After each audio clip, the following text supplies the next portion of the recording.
Hello mga idol, nandito naman idol si Idol Marbs. So ngayong araw idol, may pupunta po ako na dalawa po natin na kababayan na bali nakaraang araw pa po sila humingi po sa akin ng kung ano man daw po yung pwedeng ikabigay ko sa kanila. Kaya ito idol, bibigyan po natin sila ng napakalaking isda po. Ang bawat isang isda na ito po yung tinatawag na milkfish. Kung sa atin po, bangus. Ang bawat isang isda po ay tumitimbang po ng 3 kilo.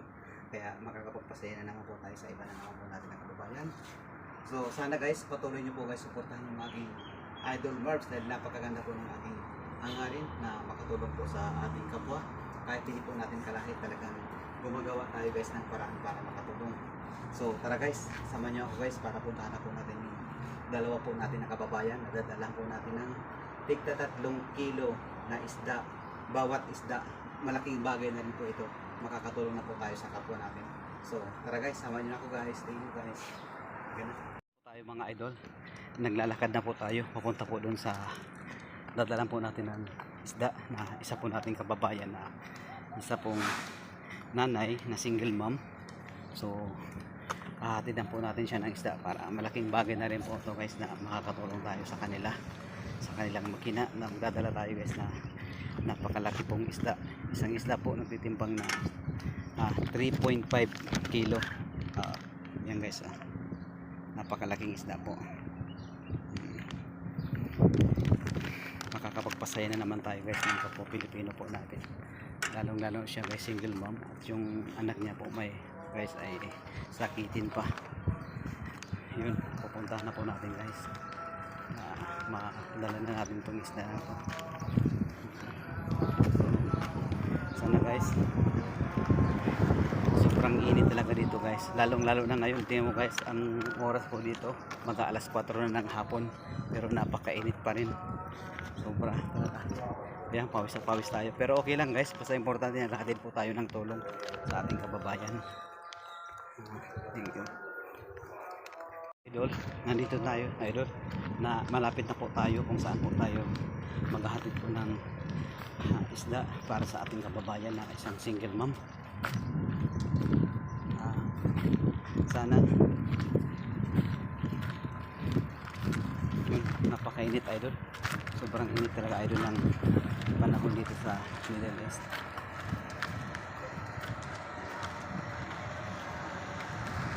Nandito mo tayo idol sa location po idol kung saan po dadalhin natin yung isda, na isang isda po idol ay nagtitimbang po ng 3 kilo. Malaking bagay na rin po ito para sa ating mga kababayan. Yan, kakatukin natin. Nandito na. Iabot ko lang. Yan. Yan, iabot po natin. Namigay po tayo ng isda. Yan. Tinulungan din po natin yung kababayan natin na ma-distribute natin yung isda. Yan. Kinuha ko sa kanya at ipinamigay ko rin para po ito sa kababayan natin. Malaking bagay na rin po ito. Ayan. Tumutulo. Oo, laki niyan. Oo, malaking bagay na rin para sa inyo. Oo, ano to para to? Oo, pang sinigang. Ano masisit? Ano ba? Oo, pang sigang. Oo. Diba ito naman niya? Sige, may iluluto ka na. O, shout out na lang. Ano eh? Idol Marbs.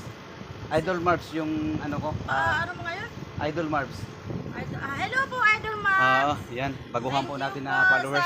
Malaking ano to, blessing. Malaking blessing. Napakalaking isda. Opo. Malaki. Sige. Thank you kabayan. Okay po. Bye-bye. Sige po.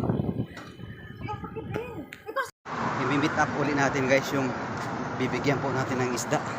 Yung mga binibigyan po natin guys na mga ganito ay sila po yung katulad nito po na senior citizen. Hirap na rin guys maghanap ng trabaho.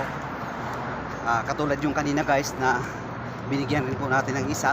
Siya rin po yung single mom na may anak po na may makapansanan yung anak niya. Kaya sila yung guys yung mga karapat dapat na mga pinipili natin, mga binibigyan po natin ng mga ganitong pangulam, grocery at mga iba pa. So ngayon guys, ang dadalhin po natin sa kanya ay tumitimbang guys ng 3.5 kilo. Napakalaking bangus guys. Napakalaking bagay na to sa pang-araw-araw niya. Baka mga 1 linggong ulaman na to ni nanay. Kaya ihahatin na natin guys. Kahit napakainit guys, talagang pinupuntahan talaga natin. Kasi mamaya maya, hapon na naman, para hindi na po sila bibili ng pang-ulam nila. Yan. Ganito po yung bahay nun. Fish? Yeah, I will give to some friend. Nandito, malapit na. Malapit na tayo guys sa bahay niya. Ayan na nga guys si nanay. Bibigyan na po natin sa kanya yung isda. Nagkipag-meet up na lang po tayo sa kanya. Mas maganda pa po yun para guys yung minute up natin, bibigyan natin ng isda. Pinipili lang natin guys yung mga senior citizen, yung mga talagang hirap na rin makapaghanap ng trabaho, yung talagang nahihirapan na rin talaga guys sila maghanap buhay dito, dahil dito kumbaga talagang may nakadepende na rin sa edad, tapos minsan may mga employer din na hirap na rin sila, ayaw na nilang papagtrabuhin na katulad niya.